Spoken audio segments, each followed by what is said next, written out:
حضور سیدنا غوث الاعظم رضی اللہ تعالیٰ عنہ فرماتے ہیں کہ مرید کون ہوتا ہے، اس کی تعریف کیا ہے اور ارادت کیا ہے۔ پہلا جملہ جس میں آپ نے ارادت اور مریدی کی تعریف دے دی، فرماتے ہیں اما الارادہ فترک ما علیہ العادہ۔ مرید اور ارادت کی تعریف یہ ہے کہ بندہ جس عادت پر پہلے ہو اپنی زندگی میں، اس عادت کو ترک کر دینے والا مرید کہلاتا ہے، اور اللہ کا ارادہ کر لینے والا اس کو مرید کہتے ہیں۔ یعنی میری عادت تھی زیادہ کھانا، تو زیادہ کھانے کی عادت کو ترک کر دینا اور کم کھانا شروع کر دینا کہ اللہ کے رسول نے یوں پسند فرمایا ہے۔ آپ کی عادت تھی غیبت کرنا، چغلی کرنا، حقد کرنا، بغض رکھنا، اناد رکھنا، تکبر کرنا، دل میں میل کچیل رکھنا، معاملات اچھے نہ کرنا، دھوکہ دہی کرنا، دنیا طلبی کرنا، یہ ساری عادات تھی۔ ایک ایک کر کے اس ہر ایک عادت کو چھوڑ دینا اللہ کے امر کی وجہ سے کہ اللہ کو ناپسند ہے، اللہ کے رسول کو ناپسند ہے، اس کی رضا کے لیے یہ ساری عادتیں ترک کر دینے کو مریدی کہتے ہیں۔ یہ ارادت ہے، اور ایسا کرنے والا جو عادت کو ترک کرتا ہے وہ حضور غوث پاک رضی اللہ تعالیٰ عنہ کے نگاہ میں اس کو مرید کہتے ہیں۔ سارے لوگ مرید بولتے ہیں، مگر کسی کو پتا ہے کہ مرید ہونے کا معنی یہ ہے، یا کوئی بتاتا ہے کہ مرید اس شخص کو کہتے ہیں؟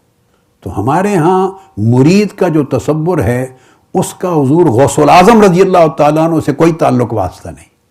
حضور داتا گنج بخش حجویری رضی اللہ تعالیٰ عنہ سے کوئی واسطہ نہیں، حضور خواجہ غریب نواز معین الدین چشتی اجمیری رضی اللہ تعالیٰ عنہ سے کوئی واسطہ نہیں، حضرت شاہ نقشبند خواجہ بہاؤالدین نقشبند رضی اللہ تعالیٰ عنہ، الغرض جتنے اولیاء ہیں، اکابر ہیں، ائمہ تصوف، فقر اور ولایت کے ائمہ ہیں، ان سے کوئی تعلق نہیں اس مریدی کے تصور کی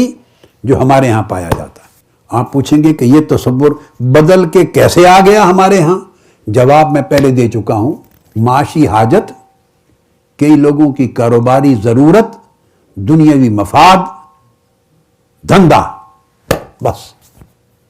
اس تصور سے دھندا نہیں چلتا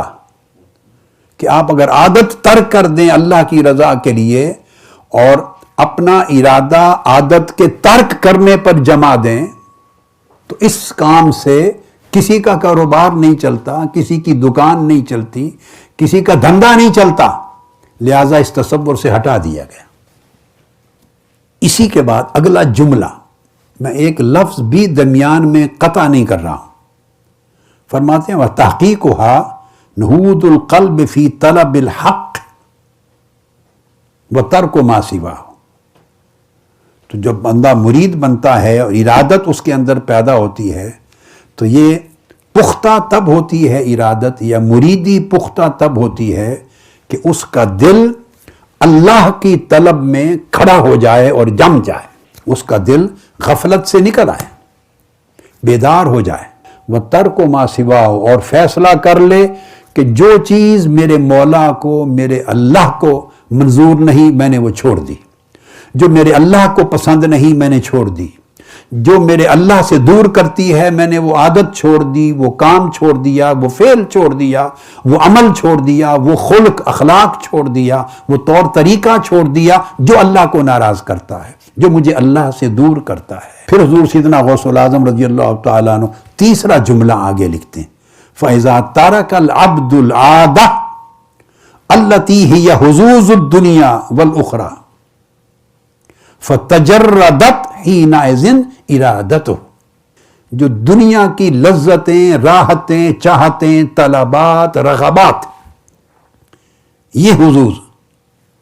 تو فرمایا انسان تمام حظوظ کو ترک کرنا یہ ارادت ہے، اور ان کو ترک کرنے والا اس کا نام مرید ہے۔ تو شیخ کون ہوگا؟ جو اس راستے پر اپنے شاگرد کو لگائے۔ شیخ کا کام صرف اور صرف یہ تعلیم دینا ہے،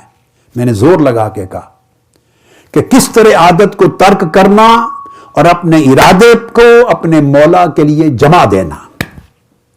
کس طرح سارے طریق چھوڑ دینا اور صرف اس طریق اس راہ پر جم جانا جو راہ بندے کو واصل باللہ کرتی، اللہ سے ملاتی ہے۔ کس طرح نفس کی لذتیں، دنیا کی چاہتیں، رغبتیں، محبتیں، عزتیں، ساری چیزیں جو نفس کو تسکین دیتی ہیں، کس طرح ان کو چھوڑ دے بندہ اور ان کے لیے مشقت اور ریاضت اٹھا لے جو اللہ کی رضا کا باعث بن جائے، اللہ کے قرب کا باعث بن جائے اور اللہ کی معرفت کا پردہ اٹھ جائے۔ جو شخص یہ تعلیم دیتا ہے اور تربیت کرتا ہے اپنے شاگرد کو، وہ شیخ ہوتا ہے۔ اور اگر ہماری تعلیم میں سال ہا سال لگ جائیں، اللہ کے ساتھ جڑنے کی محنت ہی نہ ہو، اس کے طریقے ہی نہ بتائے جائیں، اس کا سلیقہ ہی معلوم نہ ہو، اس کے لیے ریاضت اور مجاہدہ ہی نہ ہو، سارا فوکس اگر میں اپنے آپ پر کر لوں کہ میرا شاگرد میرے ہاتھ سے نہ جائے، میرے قابو میں رہے، اور فوکس اگر میں ہو گیا تو وہ تو اس کو میں نے اپنا مرید بنا لیا، بنانا تو اللہ کا مرید تھا۔ طریقت ختم ہو گئی، تجارت آ گئی، تصوف چلا گیا، تجارت آ گئی، فقر چلا گیا، تجارت آ گئی۔ تصوف نام ہے میں کو ختم کر دینے کا، میں، میرا مفاد، میری عزت، میری عقیدت، مجھ سے تعلق، مجھ سے جڑا رہنا، میری ضرورت کو پورا کرنا، مجھے نذرانہ دینا، میرے ہاتھ پاؤں چومنا، میرا مرید بنا رہنا، یہ جو میں اور میرا اور میرا یہ جو دھندا ہے، اسی کو ختم کرنے کا نام تصوف تھا، اسی کو ختم کرنے کا نام فقر تھا۔ اور مرید کو یعنی طالب علم شاگرد کو اللہ کی راہ دکھانا، شیخ انگلی پکڑ کے اسے اللہ کے ساتھ ملاتا ہے، اللہ کا ارادہ قائم کرتا ہے، اللہ کا مرید یعنی اللہ کا ارادہ رکھنے والا، خالصتاً لوجہ اللہ، باقی سارے ارادوں کو مٹا دینے والا۔ سب سے پہلے نئی ویڈیوز کو حاصل کرنے کے لیے شیخ الاسلام ڈاکٹر محمد طاہر القادری کے آفیشیل یوٹیوب چینل کو سبسکرائب کریں اور بیل آئیکن کلک کریں۔